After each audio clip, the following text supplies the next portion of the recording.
kwa sababu nitakuwa na mazungumzo na lida wote wa wazalendo nyumbani kwangu ninapoishi hapa. Wazalendo d'Uvira de Fizi, Mwenga, Shabunda.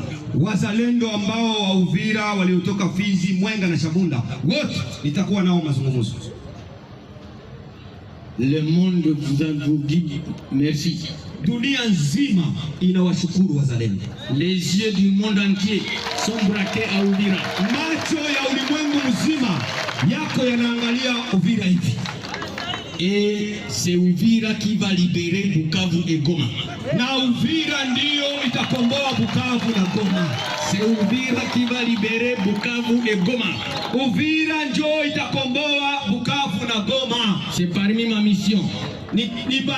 Kwa sababu nitakuwa na mazungumzo na lida wote wa wazalendo nyumbani kwangu ninapoishi hapa. Wazalendo d'Uvira de Fizi, Mwenga, Shabunda. Wazalendo ambao wa Uvira waliotoka Fizi, Mwenga na Shabunda, wote nitakuwa nao mazungumzo. Le monde vous dit merci. Dunia nzima inawashukuru wazalendo. Les yeux du monde entier sont braqués à Uvira. Macho ya ulimwengu mzima yako yanaangalia Uvira hivi. Et c'est Uvira qui va libérer Bukavu et Goma. Na Uvira ndio itakomboa Bukavu na Goma. C'est Uvira qui va libérer Bukavu et Goma. Uvira ndio itakomboa Bukavu na Goma. C'est pas défendre mboka na biso to se défendre. Mais bozo batwana bocha wana deuxième plan et puis bino boye na premier plan. Nous on pas fungola nzela. On a commencé pour alerter au état du général TV. Tobeleli. Rebi TV razo ebisa ba wazalendo. Bino bo matabe bo. Na ebisa bino la fois passée à rebi botika route nationale o ezo mema batuti na Uvira centre na maboko afa BC bino bo matana ba colline boy. Ndoka ene ouverti azo pesa M23 côte M23 bundarate M23 ka rologota nde rologota yango baye koyebisa biso mokonzi mboka après tout ce qui s'est passé il s'est rétracté à lui-même, il a pris des décisions incessamment tolobate mais vous allez apprendre que bamitu ebele ezokokweya et puis mitu ya sika ezokobima. Il te pèse vivant. Parce que Nazar Sabino Boy, donc il koyoka que va rester encerclé Uvira, papa. Nazar bango bien. Les mêmes causes produisent les mêmes effets. Nani Aouti Kolobango dernièrement Bitakwira, il s'est rétracté. Avec présent Tshisekedi, vous prenez des choses à la légère. Et là, quand ils ont montré à Moukene, des gens qui ont la mounene, vous ne savez pas. Sotali Kalemi, Kolwezi, Kuna, tension de jeux à ma baie. Ok, il y a une forte invitation côté Anna. À côté de la menace des roulettes, il n'y aura pas de combat. Et c'est le même scénario, il y a guerre afghane. Les petits soldats qu'on a formés ici avec l'arme, les soldats Bundanawa, papa Kendeboy, papa Salaboy. Les Wazalendo ont dénoncé, même l'auditorat militaire, il y a certains démons, un sorcier. Babi Soma Monyocha pression dans le niveau à fond, ils vont créer une histoire auditorat à Kangio, à Tindio Kinshasa. Et des Batindio va bloquer. J'ai parlé. Il y a un problème, il y a John Chibangu. John Chibangu, baza généraux, baza fidèle pas à Tshisekedi. Mais Mouton soit fidèle pas à Tshisekedi, il faut qu'on l'élimine, on ne peut pas Tshisekedi. Tshisekedi ouvre l'œil. John Chibangu va benda yawa, asa misagete va fandi sae. Donc à celui qui sécurise Kassai. Donc il y a déjà risque. Vous voyez, Nicolas Lekaki, parce que vous avez dit Kapenda. Nicolas Lekaki, vous voyez Kachama, a dit déjà. Allez, qui s'est fait un jour, et vous voyez ça à matin. Mais vous avez un généraux, vous avez quitté le parti Tshisekedi. Vous n'avez rebelle, à Zosa ma sécurité. Vous êtes. Papa, il te fait se vivre. Papa, ah, tu as comme ça politique. Pour faire. tozala baprésent boyebi nde nini tosengasenga ba 500 bamisusu bapesa ba 200 ba 100 francs boyebi nde ezala mais bato babundisa biso ils sont très mieux équipés bomoni avec la communication bazwa bamboka avec la communication seulement bazwa bamboka pour dire que la communication ezali moko très très important makambo ezoleka na mboka minene mais les Congolais sont distraits. Ils ne sont pas informés, ils ne sont pas sensibilisés. Pendant que vous ok. Et ça devoir, il y a gouvernement, le ministre, il y a communication, il y a une initiative pour soutenir. Nous sommes tous les bêtes. Nous sommes combattants, nous sommes parce que avec info, il y a assassiné le chef de l'État, il y a Makamba Malanga. Alors qu'il y a des gens qui sont au courant. Et mon nana, tout le monde a bima, bakanga bango. Mais le monsieur là, il a passé beaucoup de temps en prison de Makal. Comment se fait-il quelqu'un qui combat pour vous, bakangi et puis vous le laissez comme ça? Il y a quoi? Tout pour la mise. L'avenir l'avenir se prépare. 2028 se prépare, 2030 se prépare. Sauf que se préparer, c'est aussi Manitou. Donc on a un sentiment, on a un moulouba, il est peut-être ça, Walouba. Chaque combattant n'a pas que la victoire est de notre côté. Boyebi, Israël a bima. A déployé l'armée. A déployé l'armée. A dit il faut ne si ça tombe à mort. Mais c'est ça qui s'est passé. Et puis, Bible dit que Magé Moutema Makasi à Pharaon. Moïse pas son gars si batté. Boyete. Moïse a tombé à Lingenda. Apasolama ya kabola de boyete les Égyptiens ne se bomont na kalaté ils vont dire viva déjà boyebi elo mo ezo sala mala kata ovile za nini omoni mutu nyonso abundaka na posa base arrière bazwi précipitation bakoti na kata ovila badesenserte bango liboso na bango bardese na nsima bango bardese mpandi bardese na ngambu boye burundi boyoki mawa baregarde mpe bino banensi a te moment boye bapeke toana bapartenaire na se oyo baza mpe koapuye biso bastatike ezosalama et puis Donald Trump ne laissera jamais que sa réputation soit souillée. Donc azalaka basérieux problème na bajournaliste na bato ebele ils vont saisir pour les dénigrer kozwaye kotraiter d'un aventurier. Oyebi bazalaki na oyo tobengaka institut américain de paix mais babongo yango institut Donald Trump pour la paix. Donc bachange yango kombo. Et puis ce qui est bizarre c'est quoi? Akena makamba sommet à Congo abeta masolo ya FIFA.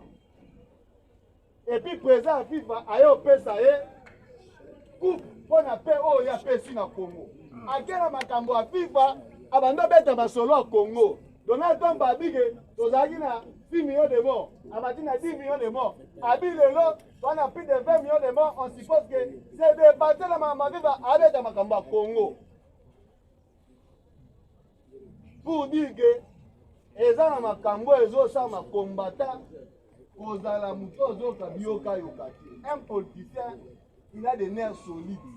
Et puis makambo ezosala sous plusieurs dimensions. Avant olala kozanga te tika mboka biso maboko ya Nzambe Nzambe mpe abatela mpe tata mokonzi mboka boye te elo moko esulaza ngai nalanda corneille nanga ya kati ya kamba avant kende rébellion ayo komona éminence ya Kimbangisa yebise papa na ye parce que nga naza mwana yo naza na batentation ebele ya bato balingaka bakabola Congo bazolinga babendanga mpanzi na bango wana kone nanga alo bango na kamba abiso na ebiso makambo eleka na mboka oyo so Congo eza ndenge eza kaka boye eza nde Nzambe abatela Congo. Nous n'avons même pas une armée. Il peut se vivre. Abinde toza boye. Mboka o seza kanda mbetese kabwana biteni na biteni. Na yo bonde la Nzamba sunganga uge na kwa ya momekano te. Reconnais na makei akoi na momekano. So abosani ke moko ya zo bundisa eza mboka ye mo alobaki nzambe nde abundela yango boye te epi tata mokonzi ya mboka ayaki na ye atali kiti abi kiti oyo nga na kovanda te nzambe yo moko sani vanda na kiti oyo emane na teke ozwa charge ya mboka oyo epi alobi lisusu boye ate priere ya Salomo ntango libota na yo ekozonga ekozwa elongi na bango etali sepa na yo yo uta likolo oyandola bango boye te epesa panike tolandaki yango me na kosukisa toyebi ke nzambe alobi bato nyonso batielaka ye motema ayokisamaka soni te boye te kotela moto ya mokili confiance te akodecevoir yo boye te bapeuple congolais boyeba ke nous sommes dans le bon la victoire est notre. Il n'y a pas de héros sans histoire. Boyete, moment où permettre de biso te ba qui est voilà lelo la suki.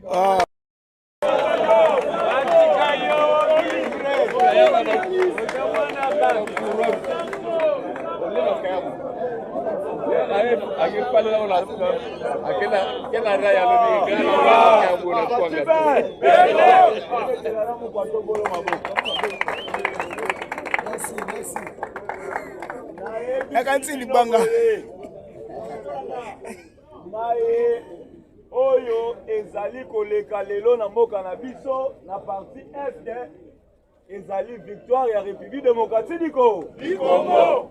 Toutaki kosigné accord de paix na kati États-Unis da. Ana yebisaki bino ke la paix touti kosigné eza titre accord de paix pe wana eza kaka mpona ko me Rwanda ifu bitumba yeba qui te fait servir na koyebisa bino ntango tosigné accord de paix bapesi yango une période ya observation batala nani akobanda muni biso mpe topiege bango nde depese viva lelo oyo nazoloba mambimbi ezali mboka moko avant kalemi avant okoma kalemi nazosa bino ke suko emataka te etumbi kotu lonya mugabo alelaka te alobi facha bombarde pe bobetela fachi beto maboko nazosa bino bato wana soki boyoki balobi bongo seke basilisi bango baso oyebi ke le président de la république abetaki tour AR lobi Burundi Kinshasa il peut se vivre.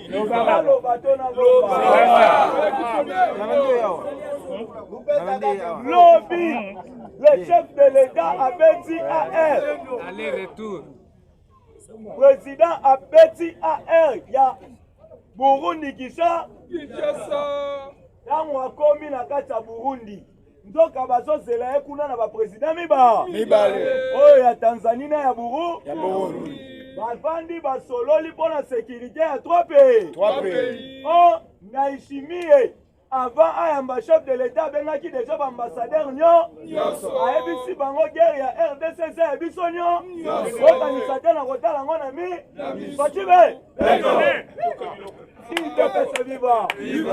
Mesiko yo mama ya Tanzanie alobi, tozwa décision tocha Paul Kagame libanda. Yango basololi réunion bomoni awa facha zo salisa ya sécurité oyo ezwi 2 jours ezosila te ezosalama na kati ya Burundi même réunion na kati ya Tanzanie même réunion équipe bokoyoka ya FARDC au chef de l'État sont nommés et ça pour que guerre wana si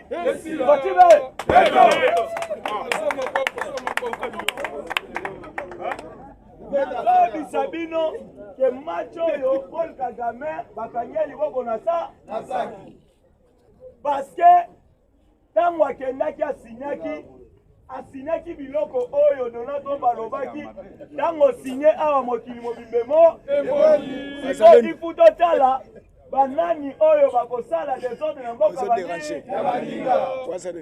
nazoyesa bino ke carte eza ya malamu Fachi Beton aza champion asukisi bango parce que lelo soni eza nini makambo nini ezoleka avant que le président Félix akita na kati ya Burundi asala AR Ndayishimiye le président burundais ayambi délégation française oyebi mbala elekaki batindelaki délégation ba M23 mbala oyo batindeli délégation française bazosenga ye nini Rwanda na Burundi basigné sin accord ya non agression bakobunda te bango mibale donc France azoluka a épargné neti Burundi pour que Kagame asala attaque na Congo IDPS viva donc afati mwana mayele les deux pays Burundi Tanzanie sécurité na maboko afati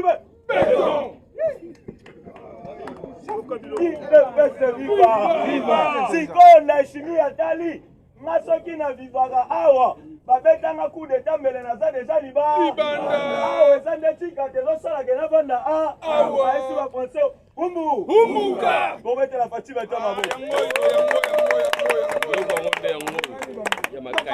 bayebaki te ke fati azalaki deja aigre ayebaki mpona kokanga Rwanda bien il a fallu deux pays oyo ezali Tanzanie na Burundi parce que Burundi aza na katikati Uganda boye Rwanda boye siko Congo nde aza wa Tanzanie likolo soki atake bandi tokobeta ye biso misatu betela fati beto maboko yango bozomona ke dossier eye nzongo na minute oyo France azotambola partout parce que Union européenne problème na bango eza nini na betela bino awa ke na kati ya Qatar kote tokendaki tokendaki kosolola partie économique la partie ya paix tokendaki kosigner yango na kati ya États-Unis d'Amérique maintenant na kati ya partie économique il a fallu Union européenne mpe akota mais Union européenne kuna akoti te comment akoti te botala nde todrible bango na kati ya Qatar si lelo toza kuna ke tozotraite baproblème mais le prince de Qatar a déjà signé l'accord économique nako. Pachibe. À lequel ils vont na sodemu. Prince ABC ba M23 bo c'est la ngana. Donald Trump a bengi prince ya ngana aux États-Unis. A comme les États-Unis a siré à lobby ndenge za boye Paul Kagame azolo ndema musine na Pachibe IDPS viva prince atiki bango na lisolo na Qatar na Congo azui 21 milliards de dollars atiki na banque ako et ce prince a évité que guerre à Congo ezo continuer to osili yango atiye mbongo na kobetela Pachibe to maboko et ce prince wana boyebi prince wana parfois boyebi ete na mokili oyo ya seo nous avons 4 personnes qui vont diriger le monde. Les princes à Qatar, le président américain, le président Poutine, le président Israël.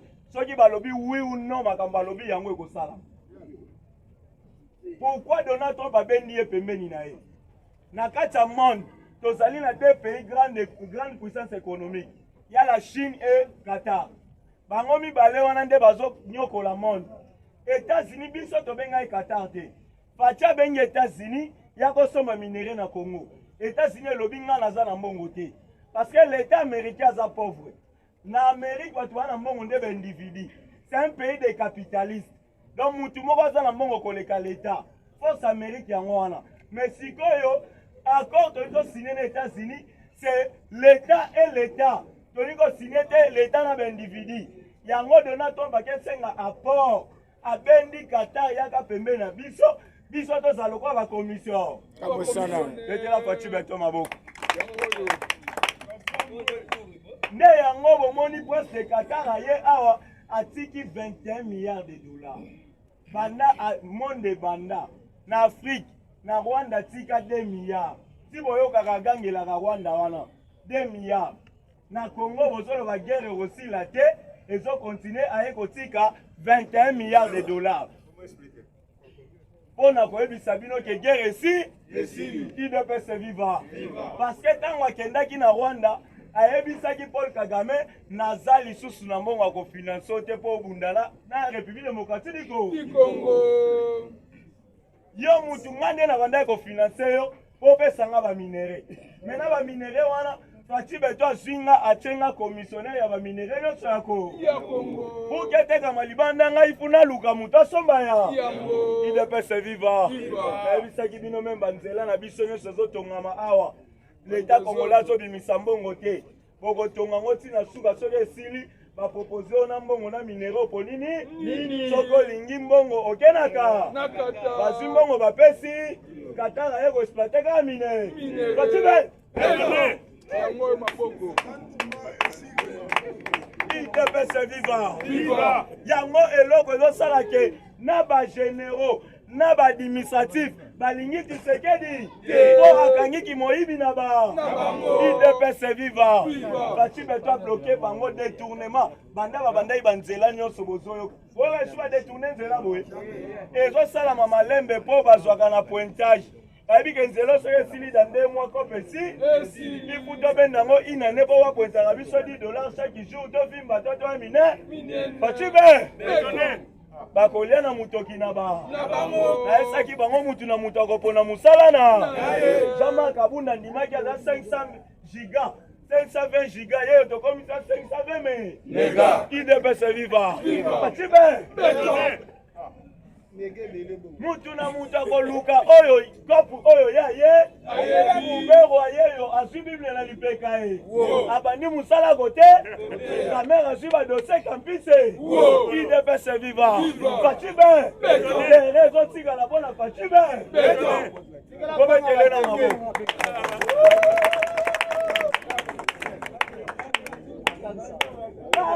Kalki eza kitoko. Nazoï Sabino que Kalki eza kitoko. Maintenant, le problème avec l'Union européenne, pourquoi basangani na Chine pour que bakote la Rwanda babundisa RDC? Boyebi tangu le président de la République aye na premier mandat na ye.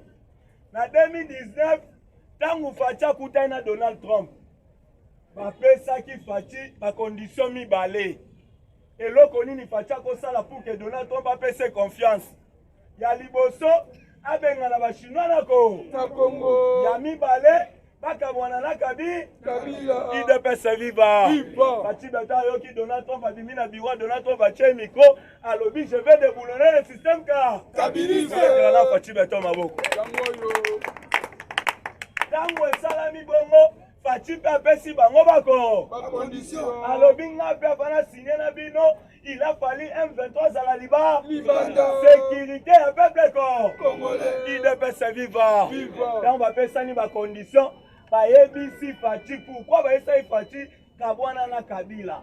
Parce que en 2019 quand vous Fachi à la premier mandat na ye année à liboso Fachi zotambola na cortège présidentiel Kabila pe na cortège présidentiel. Et compliqué Donald Trump azotuna oye pembeni nanga oye lokola na Bona somo na tena Congo président yoto Kabila IDPS viva de Facha lobi puna déboulonner le système car ici Donald Trump sangaka kata botikela nga dan leta ngoye awa Facha bandi mission ya kolongola ba chinois awa comment kolongola ba chinois Facha ko réfléchir. Il a fallu to modifier code mini.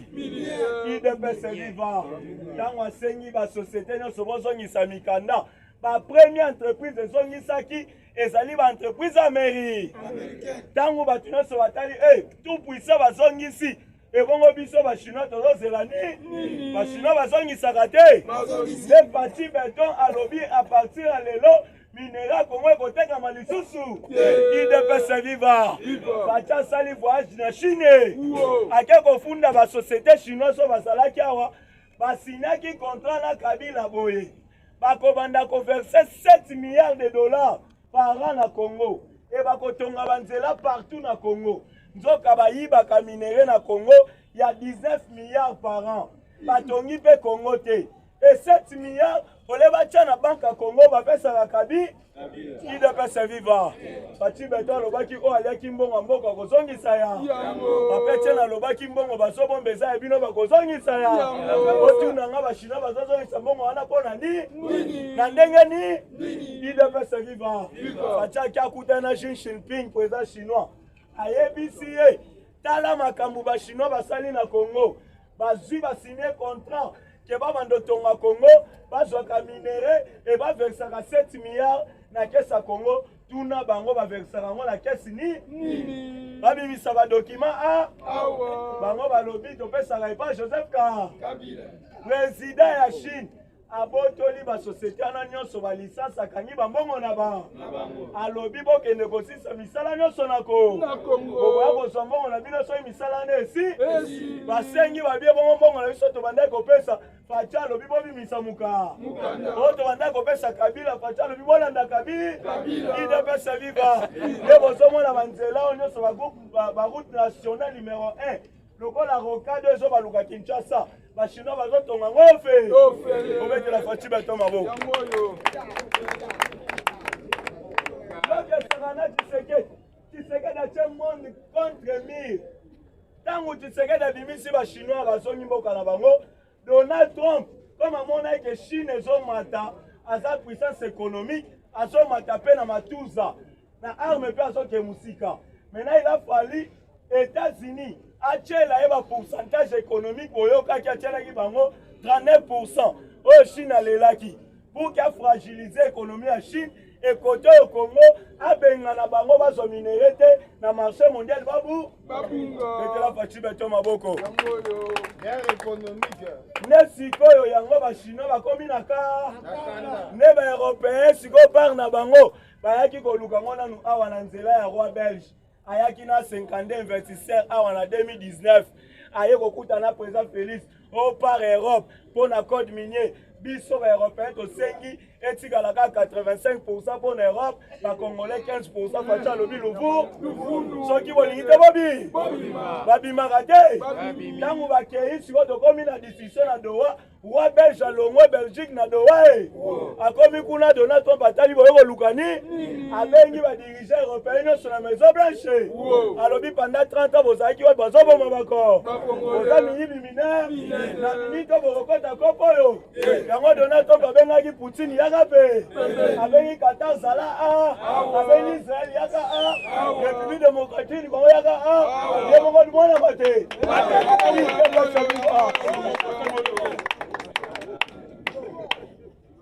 nde yango bozomona ke bato wana bazo comprendre te na minute oyo Kagame azo avancer vers la mort Kagame azo avancer nazoyesa bino histoire ya bafrançais soyo basimbi yo président vers la fin baaméricain soyo babwakisi yo bato bayaka na secours eza bafrançais oyo soyo basimbi yo baza bacorbière bayoka etika yo na tombo ndenge batika Mobutu bazwaki ya bayebisi ye yo oza mpomba azala kaka wa baaméricain balobi biso tobwaki yo deja nde Mobutu ataki te akiti na Kawele akomi na Kawele bakate kuna azwi avio akimi bafrançais po bayamba ta Mobutu akangami liko idepese viva nde eloko Paul Kagame.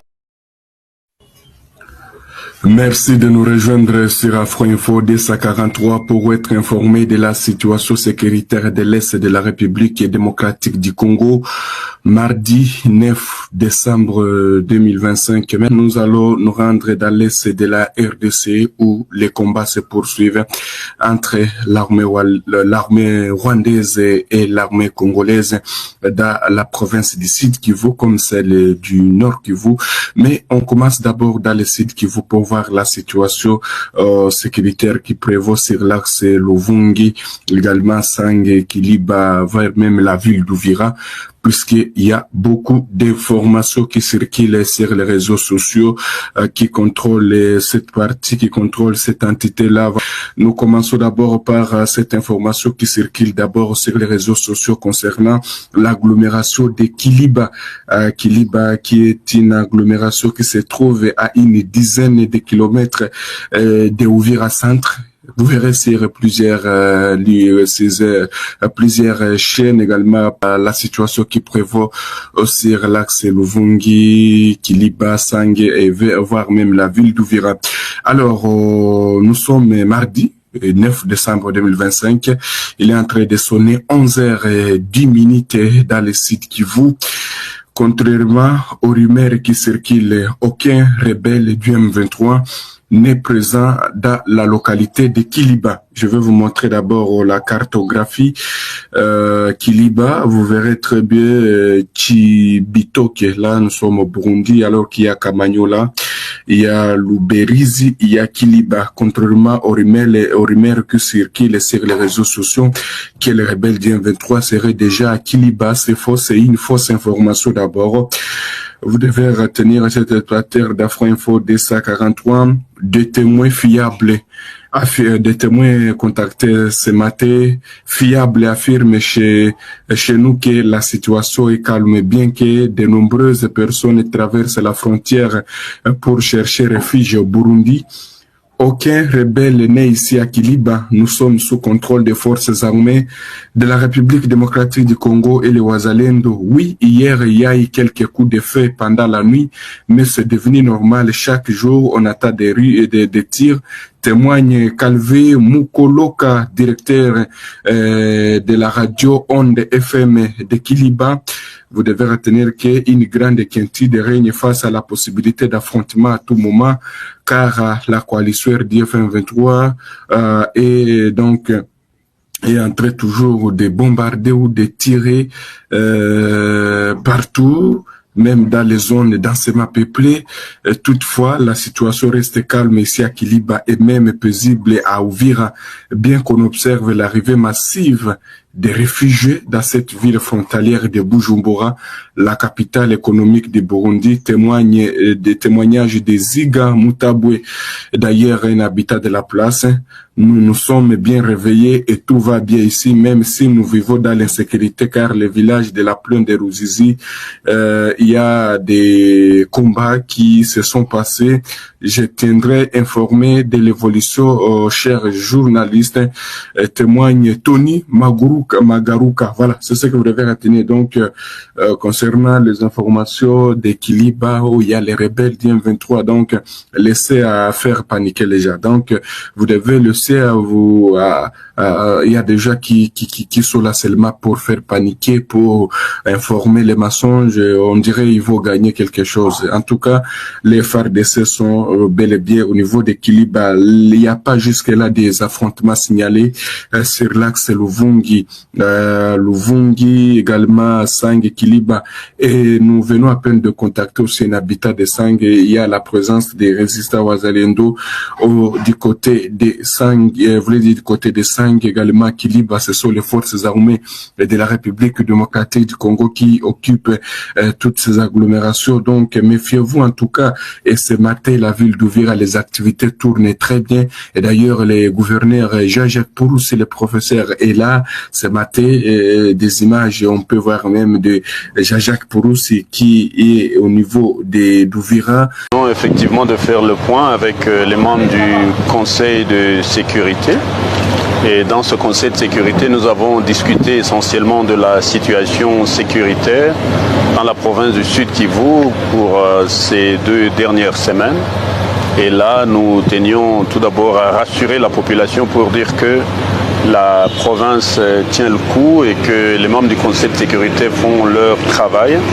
Les moyens ont été mobilisés pour que nos éléments, nos forces de défense et de sécurité, c'est-à-dire les Wazalendo, les FARDC, la police, nos services de renseignement soient totalement opérationnels. Et donc là, je peux rassurer la population que chacun vaque à ses occupations et que des dispositions appropriées ont été prises pour que tout se passe bien. Voilà ce que je peux dire pour le moment. Et d'ailleurs, les maires, il y a les maires d'Uvira qui s'est prononcé et il vient de dire que à jamais Uvira tombera. Terre Uvira, terre de résistance, n'est pas tombée et ne tombera jamais, affirme les maires adjoints Kifara Kapende Kiki face à la menace de la rébellion sur la capitale du Sud Kivu. Donc, nous suivons aussi cette situation de près et de loin. Méfiez-vous, on n'est pas là. Il y a quelqu'un qui nous a dit non. Oh, messieurs, vous donnez des fausses informations. Oh, il y a informations à l'Okuta. Si vous avez une information, une vérité à part celle-ci que nous sommes en train de vous informer, alors c'est à vous de nous prouver. Nous vous informons de ce qui se passe et c'est après avoir contacté nos sources qui sont sur place. Donc, Kiliba reste sous contrôle. À Sang, bien sûr, il y a eu de mes attentes, mais il y a eu des mésententes de certains, mais il y a quand même la présence des FARDC Wazalendo. Du côté aussi de Kiliba, c'est le même cas. Et d'ailleurs, il y a les Burundi qui venaient à peine de réagir tout à l'heure. Les Burundi, en tout cas, est prêt à faire face au Rwanda. Les Burundi dénoncent hier lundi décembre l'attitude belliqueuse du Rwanda qui l'accuse d'avoir largué des bombes sur son territoire faisant des blessés. Selon le ministère des Affaires étrangères burundais, l'incident s'est produit dans la commune de Chibitoke. Voilà, sur cette carte, on va voir Chibitoke se trouve où. Voilà, Chibitoke est là. Chibitoke, voilà, c'est tout juste de Luberizi. Voilà, donc les Burundi, et d'ailleurs les Burundi se préparent mieux. En tout cas, on risque d'assister à une guerre régionale. Une fois les Rwandais continuent comme ça, on risque d'observer à une guerre régionale, surtout que les Burundi dénoncent en tout cas cette attitude belliqueuse des Rwanda. Selon le ministère des Affaires étrangères burundais, l'incident s'est produit dans la commune de Chibitoke, frontalière à la fois du Rwanda et de la République démocratique du Congo. Parmi les blessés figure un enfant de 12 ans, a précisé la diplomatie burundaise. Sirix dénonça une provocation du Rwanda et les Burundi affirment qu'il ne sera pas se faire, en tout cas, être attaqué par les Rwandais. Alors, et d'ailleurs, il y a beaucoup d'informations qui ont circulé où le Burundi a déjà retiré ses militaires. L'armée burundaise dit être en République démocratique du Congo puisque une coopération, en tout cas c'est une coopération, les Burundi est bel et bien aux côtés de la République démocratique du Congo, surtout les fronts dans la province du Sud Kivu. Jusque-là, en tout cas, on n'a pas encore assisté à des affrontements ce mardi sur cet axe-là. Peut-être tout peut changer dans les heures qui suivent. Chers téléspectateurs d'Afro Info 243, mais la situation reste calme dans la ville d'Uvira. La ville d'Uvira reste sous contrôle des forces armées de la République démocratique du Congo. Les combats se déroulent à une soixantaine de kilomètres de la ville d'Uvira. Donc, laissez ne paniquer pas les gens. On peut voir sur cette image où comment les Burundi déjà se préparent contre les Rwandais, puisque tout peut arriver. En tout cas, tout peut arriver dans ces zones, mais on risque d'assister à une guerre, en tout cas régionale. Nous sommes arrivés à la fin de cette édition. Merci à vous de nous avoir suivis jusqu'ici. Si vous avez apprécié ces contenus, n'oubliez pas de vous abonner à notre chaîne, d'activer la cloche de notification pour ne rien manquer de nos prochaines vidéos. Likez et partagez cette vidéo. On se retrouve très prochainement. À bientôt.